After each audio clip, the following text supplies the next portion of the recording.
우리 옆에 있는 분들하고 인사합니다. 잘 오셨습니다. 축복합니다. 하나님의 평강이 당신과 함께 하시기를 바랍니다. 어떤 분은 그래요. 예배 때 그냥 옆 사람하고 인사만 안 시켰으면 좋겠는데. 근데 여러분, 우리가 인사하는 것도 예배의 한 부분이에요. 성도의 교제가 예배의 아주 중요한 요소 가운데 하나입니다. 우리가 사실 다 일어나서 서로 막 끌어안으면서 축복하면 좋을 텐데, 또 그러면 또 너무 예배 분위기가 어려워지니까 우리 다시 한번 반갑게 인사했으면 좋겠습니다. 축복합니다. 힘내십시오. 시작. 네, 감사합니다. 여러분, 낚시 좋아하세요? 낚시 좋아하는 분들이 참 낚시에 빠져서 살죠. 어느 목사님이 그랬다 해요. 낚시를 얼마나 좋아하는지 낚시를 그날도 하러 가는데 가다가 집사님을 만났대요. 집사님이 묻더래요. 목사님 어디 가세요? 낚시하러 가세요 또? 오늘 주일이에요. 그랬다는 거 아니에요. 실제로 있었던 일이라고 합니다. 어느 농촌에서 말이죠. 여러분, 낚시하는 분들이 가장 기쁠 때가 언제일까요? 큰 대어를 낚을 때일까요? 아니래요. 옆에 낚시꾼이 큰 대어를 낚다가 놓칠 때, 그때 가장 기쁘대요. 제 얘기가 아닙니다. 프린스턴 대학 수잔 피스크라는 교수님이 그런 인간의 감정을 전문적인 용어로 샤덴프로이드라고 부른대요. 타인의 불행을 기뻐하는 감정이 우리 속에 다 있다는 겁니다. 우리 사람 속에 타인의 불행을 기뻐하는 그 마음이 다 있대요. 여러분, 그러니 사람이 참 나쁘죠. 여러분, 살아가면서 사람의 악함을 경험해 본 적이 있으십니까? 저는 고등학교 때 경험을 했어요. 아침 회의 끝나고 선생님이 수업이 아니라 조회 시간에 들어오셨어요. 몇몇 아이들 이름을 불러요. 물론 거기엔 제 이름도 포함이 돼 있었어요. 보충 수업비 안 낸 애들입니다. 나오라 하더니 한 줄로 세워놓고 뺨과 가슴을 때리기 시작하는데 무지막지하게 때리는 거예요. 한 아이가 맞다가 쓰러졌는데 그 아이를 막 짓밟는 거예요. 아마 회의 시간에 교감 선생님이나 교장 선생님께 야단 맞았던 것 같아요. 그 반은 왜 보충 수업비 안 낸 애들이 그렇게 많습니까? 그래도 그렇게 해서는 안 되죠. 학생을 향한 교사의 태도가 그거는 아니죠. 저는 그 선생님을 보면서 인간의 악함을 경험했어요.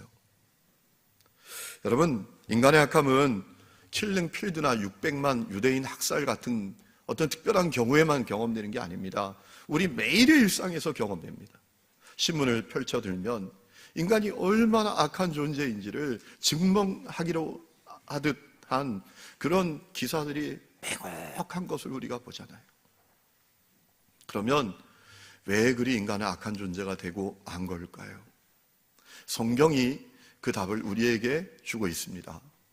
여러분, 오늘 우리가 읽은 예레미야 17장 9절에 보면 인간의 마음이 부패했기 때문이라는 겁니다. 만물보다 거짓되고 심히 부패한 것은 마음이라. 사람 마음이 부패해 있다는 거예요. 사람 마음이 부패했다는 겁니다. 그래서 인간이 악함으로 가득하는 거예요. 여러분, 우리가 남유다 후반부 역사를 보면 그 왕들이 한결같이 악하죠.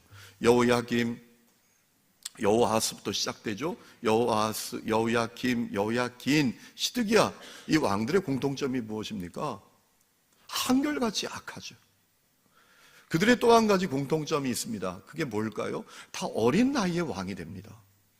여호아스는 23살에, 여호야김은 25살에, 그리고 여호야긴은 8살에, 시드기야는 21살에 왕이 됩니다. 하나같이 어릴 때 왕이 됐습니다. 여러분, 심지어 여호야긴이라는 왕은 8살에 왕이 됩니다. 역대하를 읽어보면 여러분 다 읽어보셨잖아요. 거기 보면 여호야긴에 대해서 소개하는데 여러분, 그가 8살에 왕이 되어서 3달 열흘 동안 왕 노릇했다라고 알려주면서 그에 대해서 딱 하나 소개만 우리에게 하고 있어요. 어떤 것입니까? 여호와 보시기에 악을 행했다. 우리 생각에 이런 생각할 수 있습니다. 아니 8살 왕이 무슨 악을 그렇게 행하겠나. 8살짜리가 왕이 되어서 하나님 앞에 무슨 악을 그렇게 행하겠는가 이렇게 생각할 수 있지만 그렇지 않다는 거예요. 여러분 그 이유가 뭘까요? 인간의 마음이 부패했기 때문에 그래요. 여러분 예레미야를 읽어보면 인간의 마음이 얼마나 부패했는지 우리에게 너무나 많은 사실들을 알려주고 있습니다. 여러분 예레미야 6장 7절에 보면 이런 말씀이 있습니다. 샘이 그 물을 솟구쳐냄 같이 사람들이 악을 드러낸다라는 거예요. 아니 어디서 그렇게 악함이 나오는지 말이에요. 끝없이 악함이 나와요. 악함이 한이 없습니다. 좀 멈출 때도 됐는데, 그만할 때도 됐는데, 그칠 때도 됐는데 아니라는 거예요. 예레미야 6장 13절 보면 가장 작은 자로부터 큰 자까지, 선지자부터 제사장까지 탐욕과 거짓에 사로잡혔다라고 우리에게 알려주고 있습니다. 그러니까 인간의 악함은 남녀노소 빈부 귀천의 문제가 아니라는 거예요.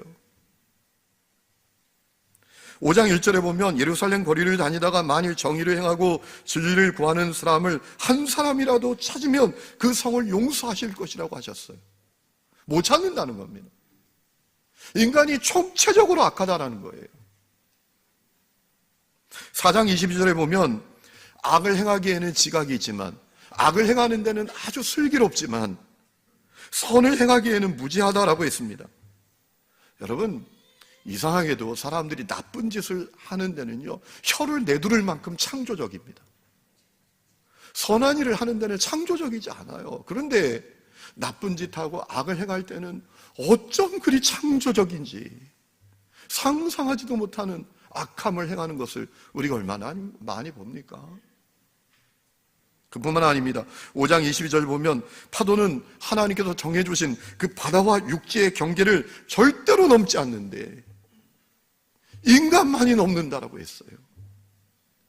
여러분 우리 자연을 보면 자연의 모든 것들은 하나님이 정해놓으신 그 질서 안에 순종합니다. 질서 안에 순응합니다. 그런데 유독 인간은 순응하지 않아요. 여러분 겨울에 나무들을 보면 다 죽은 것 같잖아요. 그런데 봄이 오면 기가 막히게 틀림없이 그 죽었던 같은 나무가 꽃을 피워내잖아요. 만물은 하나님이 정해놓으신 질서에 순응하면서 살아요. 그런데 유독 하나의 존재, 인간만은 그렇지 않다는 거예요. 3장 8절에 보면 이스라엘이 악하게 굴다가 버림받는 것을 보고서도 악을 행한다라고 했습니다. 교훈이 필요 없어요. 악을 행하는 사람들에게 교훈이 필요 없어요. 교훈 안 받아서 악을 행하는 게 아닙니다. 그뿐만 아니라 32장 33절에 보면 끊임없이 가르쳤는데도 듣지 않았다라고 했습니다. 교육이 필요 없다라는 거예요. 선을 행하라고 끊임없이 교육해도 안 된다라는 겁니다. 교육이 필요 없어요. 7장 23절을 보면 수많은 선지자를 보냈지만 듣지 않았다라고 했습니다. 선생이 필요 없다는 거예요. 세상에 훌륭하고 위대하고 유명한 선생이 없어서 사람들이 악하게 사는 문제가 아니란 말이에요. 14장 9절에 보면 심지어 하나님께서 이런 말씀하셨습니다. 그들이 기도를 해도 예배를 해도 내가 받지 않을 것이다. 그렇게 악하다 라고까지 하셨고요.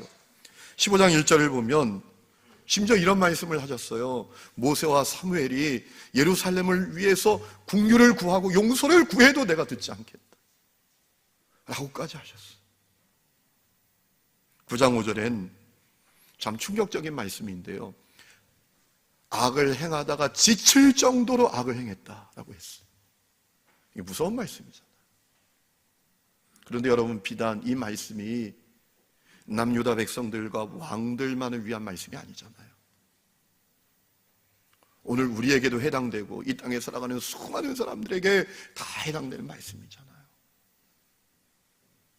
여러분 이 땅을 바라볼 때 사람들 가운데 진정한 선이 있습니까? 거룩이 있습니까? 성결이 있습니까? 정의가 있습니까? 정직이 있습니까? 사람들이 이상하게 내가 누구보다 좀 많이 가지고 많이 배우고 더 힘을 가진 것이 얼마나 놀라운 축복인지 잘 몰라요. 그래서 힘을 가진 사람은 힘없는 사람을 억압하고 물질을 가진 사람은 물질을 가지지 못한 사람을 멸시하고, 배운 사람은 배우지 못한 사람을 무시하고 안타깝게 살아요.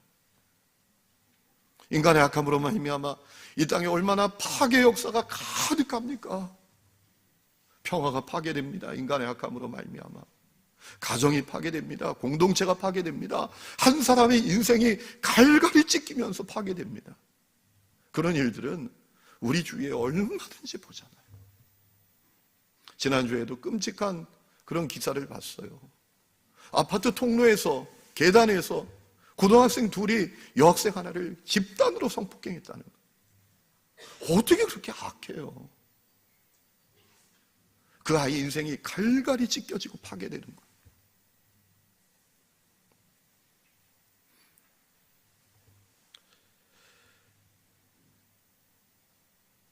왜 그러죠?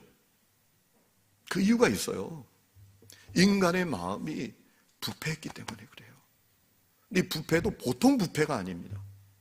여러분, 예레미야 17장 9절에 나온 이 부패라는 단어는 히브리어로 아나쉬라는 단어인데, 정확하게 번역하면 어떤 의미인가 하면 고칠 수 없을 만큼 병든 상태입니다.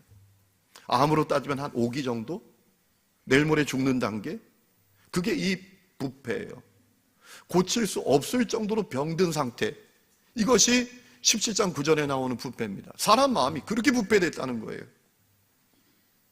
그래서 여러분, 인간은 악함으로 살아가는 것입니다. 저는 살아가면서 느끼게 되는 게 있어요. 사람은 존재대로 행동하는 거구나. 사람의 존재는 그의 행동보다 언제나 앞서는 거구나. 우선되는 거구나. 그래서 우리가 이렇게 얘기하죠. 생겨 먹은 대로 사는 거야. 생긴 대로 살아가는 거야. 이런 얘기를 우리가 너무나 쉽게 하잖아요. 여러분도 다 아시는 바잖아요. 존재대로 행동하는 겁니다. 여러분, 그런 얘기가 있죠. 바람 불면 안 나간다. 비 오면 안 나간다. 밤 되면 안 나간다. 누구의 원칙일까요? 사냥꾼의 원칙입니다.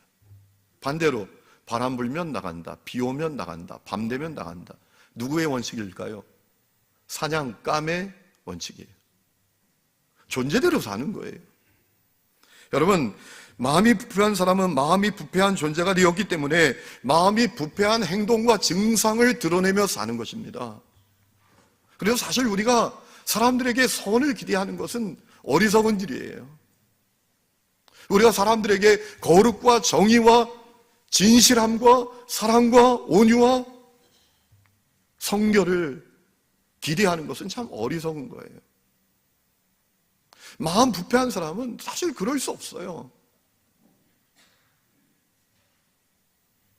여러분, 그런 얘기가 있죠. 착하게 살아라. 얼마나 좋은 얘기예요, 그죠?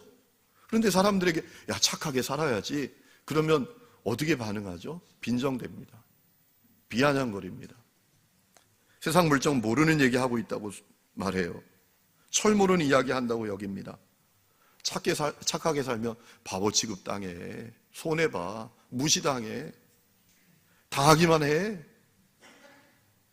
이렇게 여기잖아요. 존재대로 사는 거예요.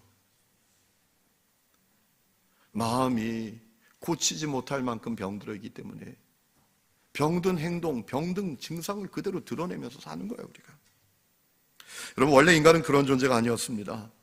하나님께서 인간을 아름답고 선하게 창조하셨습니다.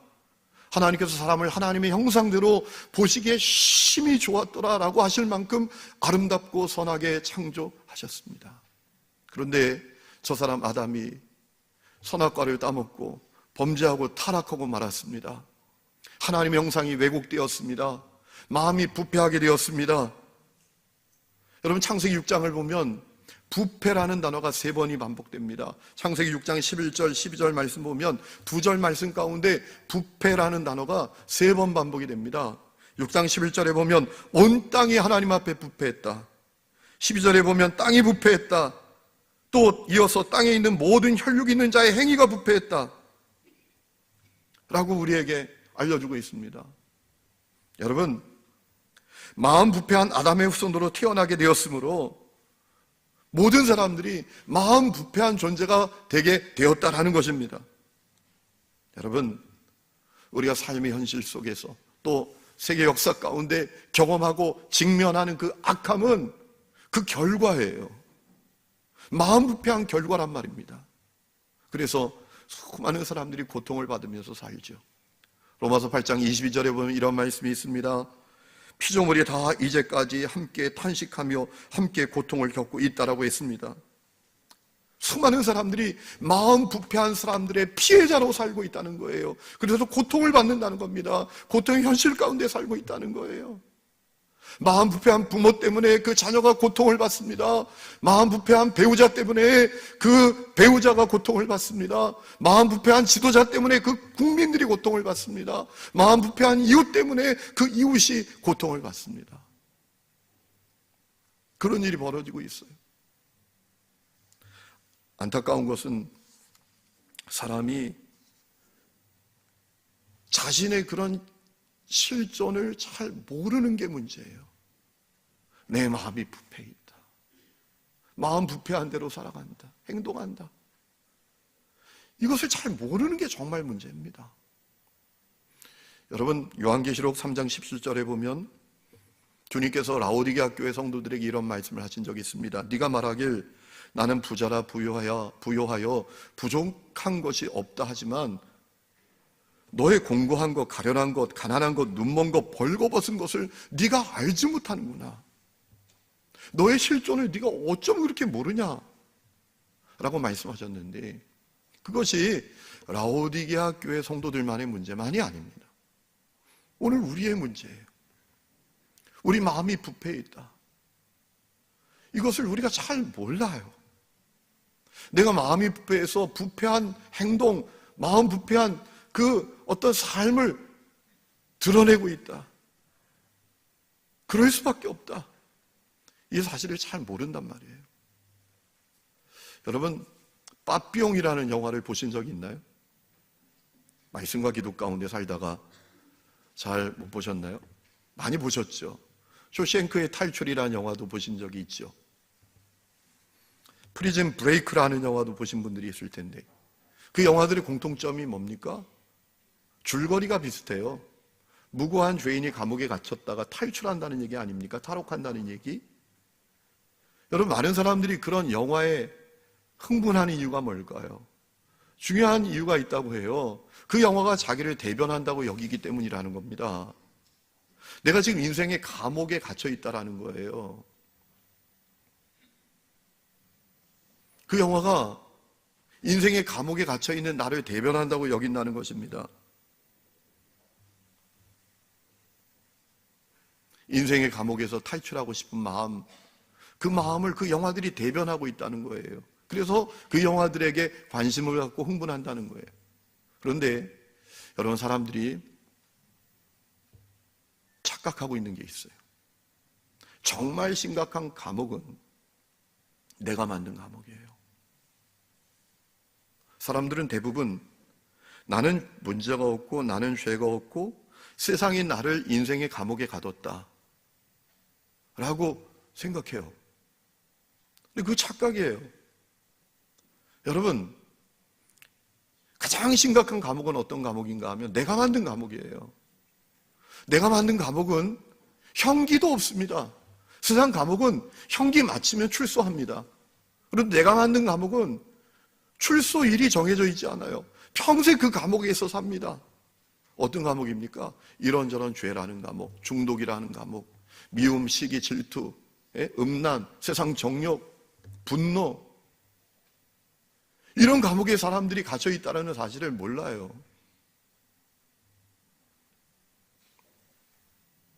인간의 심각한 문제가 마음이 부패해 있어서 부패한 존재대로 산다는 것, 그걸 못 깨닫는다는 거죠. 그러면 인간의 악함은 어떻게 해결될 수 있을까요? 핵심은 이런 겁니다.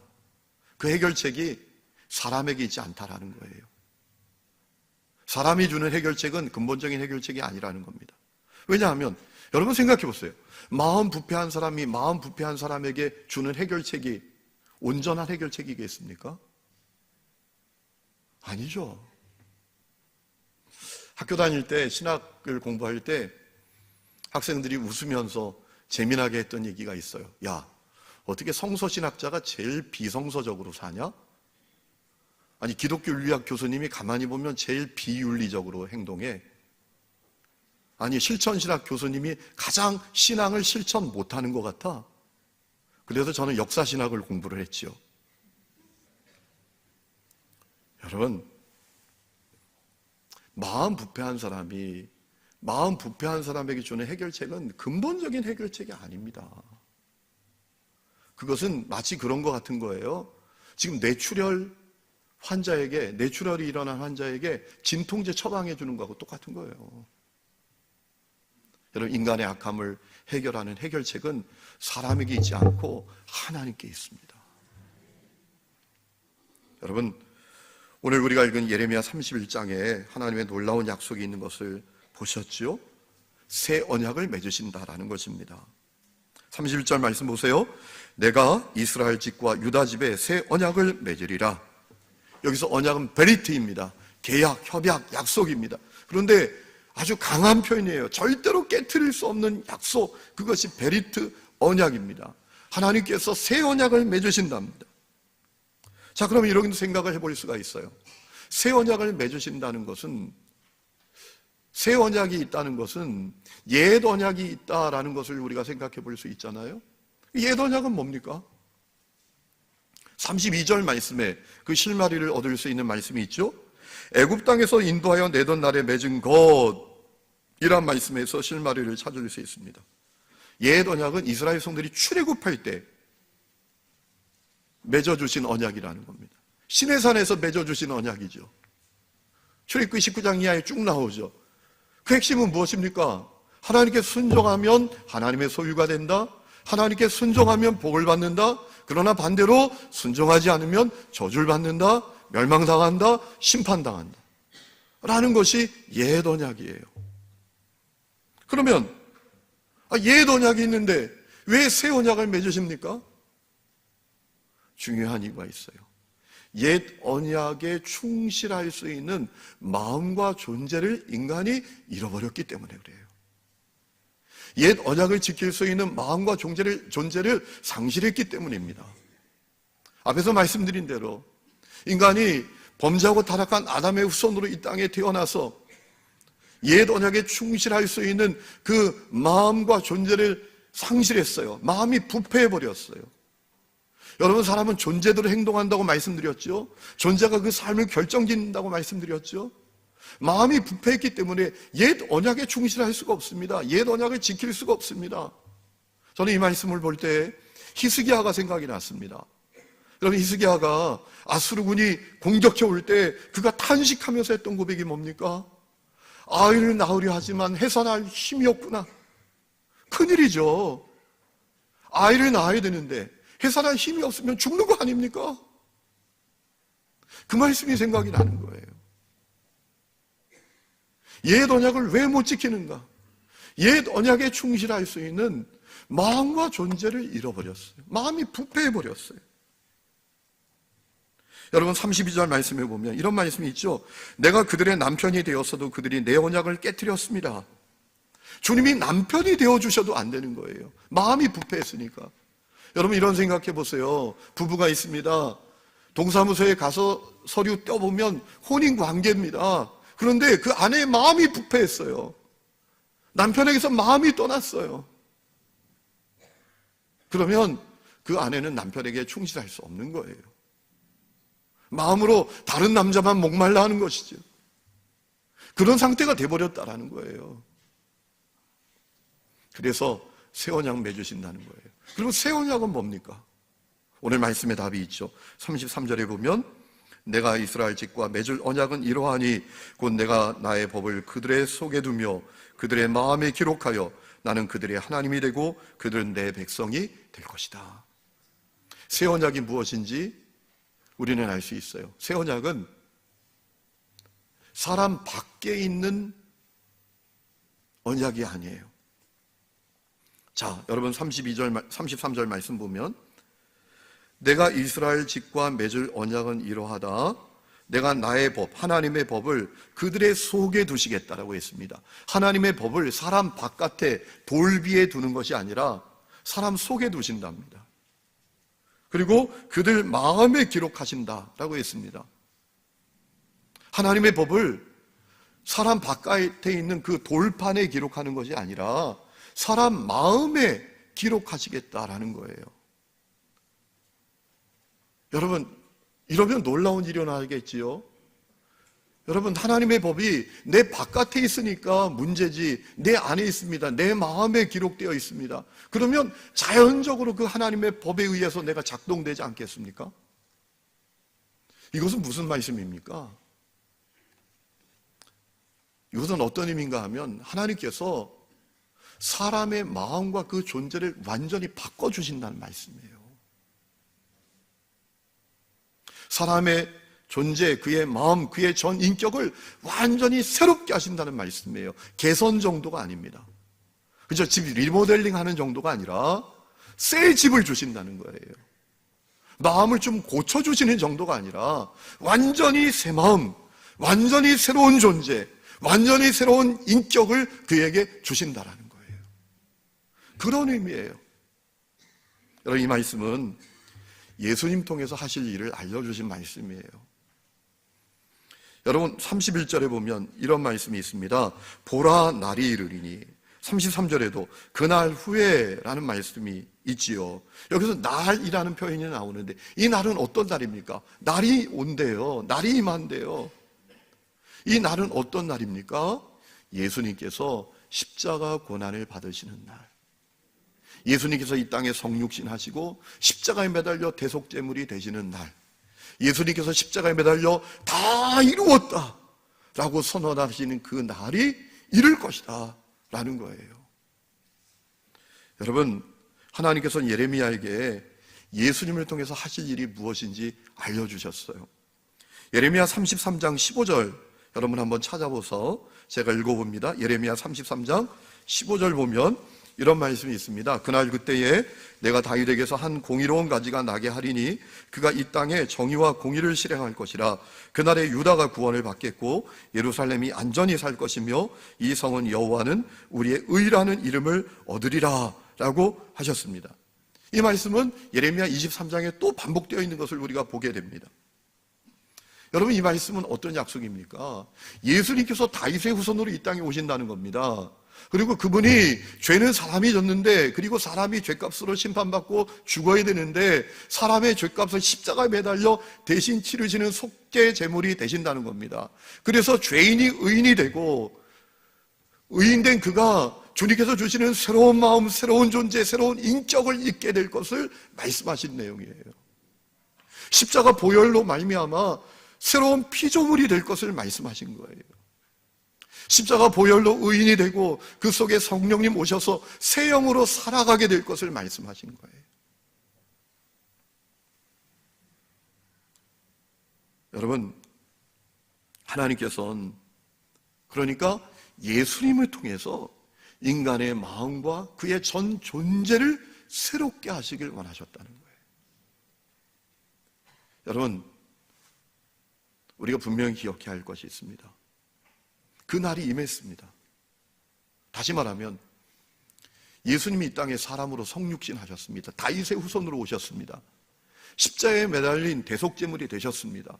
십자가에서 보혈의 피를 다 쏟아내시면서 십자가에 못 박혀 죽으셨습니다. 대속제물 되신 것입니다. 죄도 우리가 졌습니다. 마음이 부패가 된 것도 우리 부패됐는데, 그리고 마음 부패되어서 그냥 마음대로 살고 죄 짓고 살고 그냥 하나님의 원수로 살았던 그 죄값을 예수님이 십자가에서 대속제물로 다 치르셨습니다. 그래서 누구든지 십자가에 달리신 예수님을 나의 주 나의 그리스도로 믿으면 의인이 되고 새로운 마음 얻고 새로운 존재가 되고 새로운 피조물 되고 성령님 내 안에 오셔서 생명의 영으로 살 수 있는 길을 주님이 여셨습니다. 여러분, 고린도후서 5장 17절에 보면 그래서 바울은 뭐라고 증언했습니까? 누구든지 그리스도 안에 있으면 새로운 피조물이라. 보라, 이전 것은 지나갔으니 새 것이 되었도다. 로마서 8장 1절 이하에도 우리에게 바울은 증언합니다.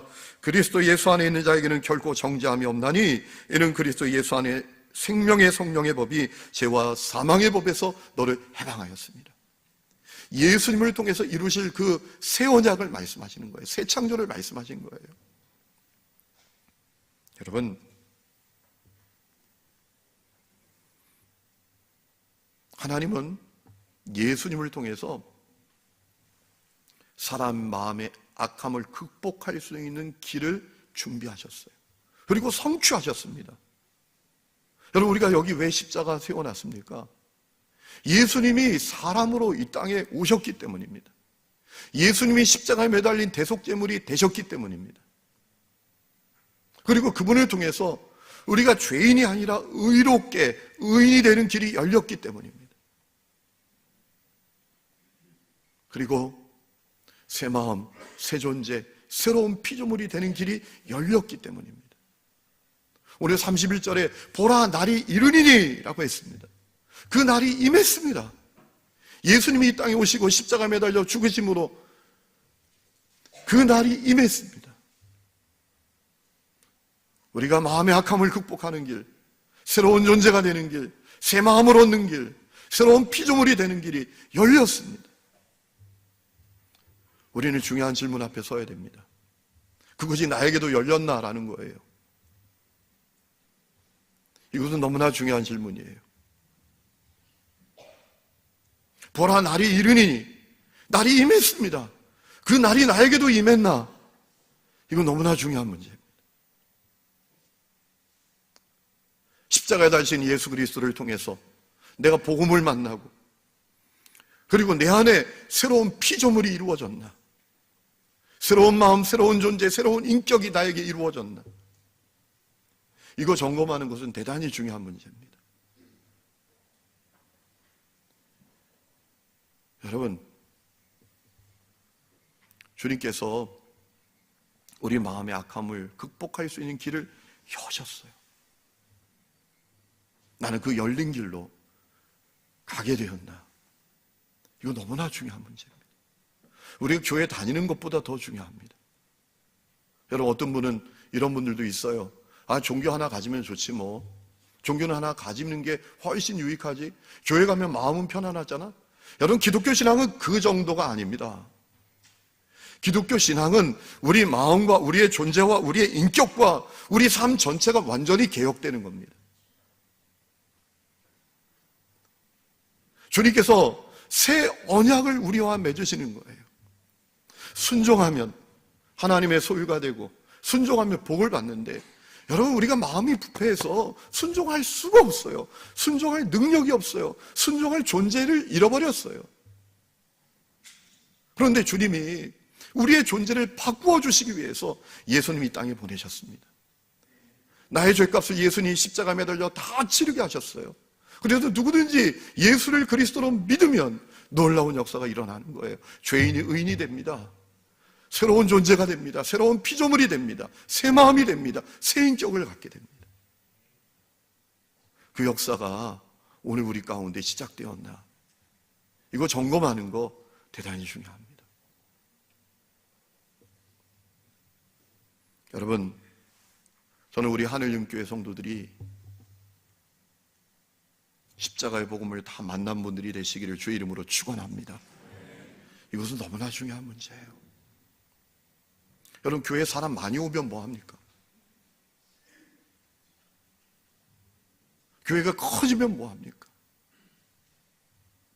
예수님 십자가 복음과 십자가 사건이 나에게 새 언약으로 이루어졌다라고 하는 분명한 고백이 있는 사람들이 별로 없다면 그거 아무것도 아니잖아.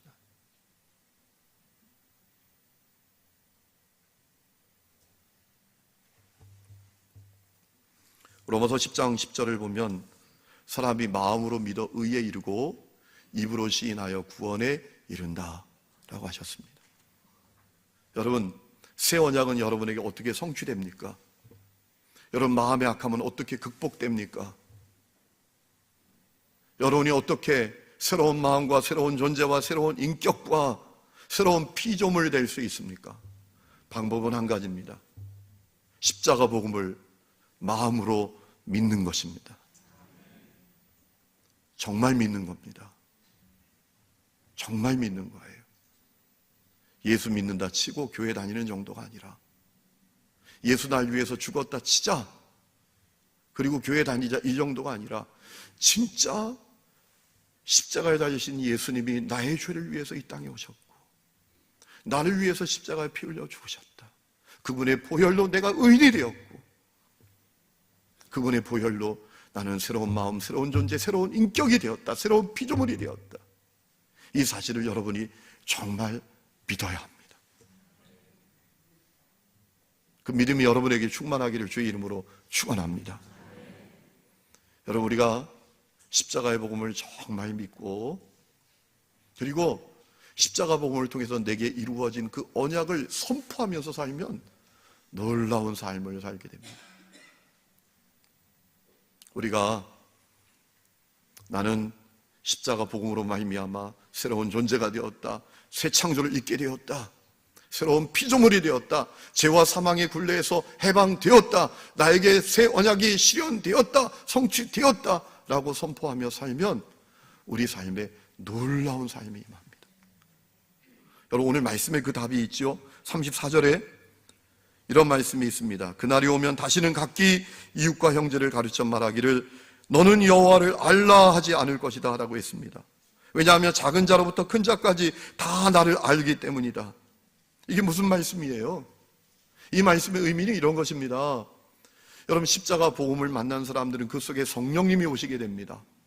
그래서 어떤 일이 벌어지는가 하면 그 성령님과 친밀한 연합과 교제가 일어나는 겁니다. 그래서 그에게는 뭐 하라 하지 말라 할 게 없어집니다. 왜? 내 안에 오신 주님과 날마다 친밀하게 영적으로 연합되어 있고 교제하고 있으니까 그에게는 뭘 하라, 뭘 제발 하지 말라 이런 게 없어진단 말이에요. 너 좀 하나님을 알아야 된다, 이런 얘기 할 필요가 없어진다는 거예요. 여기서 알다라는 표현은 히브리어로 야다인데요, 그저 정보 지식으로 아는 게 아닙니다. 하나님을 어떻게 아는가 하면 아주 깊이 아는 겁니다. 연합하여 친밀한 교제를 누리면서 속속들이 아는 거예요. 그렇기 때문에 여러분, 십자가 복음을 만난 사람은 놀라운 삶을 살게 되는 거예요. 상상할 수 없는 삶을 살게 되는 거예요. 여러분, 히브리서 10장을 보면 십자가 복음을 만나고 새로운 피조물이 된 사람은 어떤 삶을 살게 되는지를 우리에게 소개하고 있는 내용을 볼 수가 있거든요. 크게 보면 두 줄기입니다. 첫째 줄기는 주님과 친밀한 영적인 연합과 교제를 누리면서 산다는 거예요. 히브리서 10장 20절에 이런 말씀이 있습니다. 우리가 마음의 뿌림을 받는다는 게 뭡니까? 예수 십자가 보혈을 통해서 구원받는다는 것을 말해요. 예수 십자가 복음이 나의 복음이 되었다는 것을 말하는 겁니다. 그래서 악한 양심으로부터 벗어나고 몸은 맑은 물로 씻음을 받았으니, 그 다음에 나오는 말씀이 중요해요. 참마음과 온전한 믿음으로 하나님께 나아가자. 무슨 얘기예요? 여러분, 십자가 복음을 통해서 새로운 피조물이 된 사람들은요, 날마다 하나님께 나아가요. 날마다 주님과 친밀한 연합과 교제를 누리면서 풍성한 삶을 사는 거예요. 뭐 이제 그것 좀 하지 마, 아니 그것 좀 해, 이렇게 저렇게 얘기할 필요가 없는 거예요. 아니, 주님 내 안에 계시고 그 주님과 친밀한 연합과 교제를 누리는데 그 사람에게 얘기할 게 뭐게 있어요? 그런 놀라운 삶이 열린다는 거예요. 여러분에게 그 삶이 열릴 수 있기를 주의 이름으로 축원합니다. 두 번째 줄기는 축복하는 삶을 살게 된다는 겁니다. 히브리서 10장 24절에 서로 돌아보아 사랑과 선행을 격려하라 라고 했습니다. 세번역 성경으로 보면 이런 뜻입니다. 서로 마음을 써서 사랑과 선한 일을 하도록 격려합시다. 축복하는 삶을 삽시다. 예수 십자가 복음으로 새로운 피조물 된 여러분, 우리가 축복하는 삶을 삽시다. 우리가 그런 존재가 되었다라는 거예요. 여러분, 십자가 복음을 만나고 새로운 피조물 된 사람은요, 날마다 축복해요. 미소로 축복합니다. 말로 축복합니다. 손과 발로 축복합니다. 그저 짬이 나고 여유가 되고 그래서 축복하는 거 아닙니다. 여러분, 그런 축복은 예수 모르는 사람들도 다 합니다. 그런 분들 많잖아요. 내가 이만큼 생겼으니까 좀 나누면서 살아야지, 어려운 사람들 돕고 살아야지, 이 정도가 아니란 말이에요. 그럼에도 불구하고 축복하는 삶을 삽니다.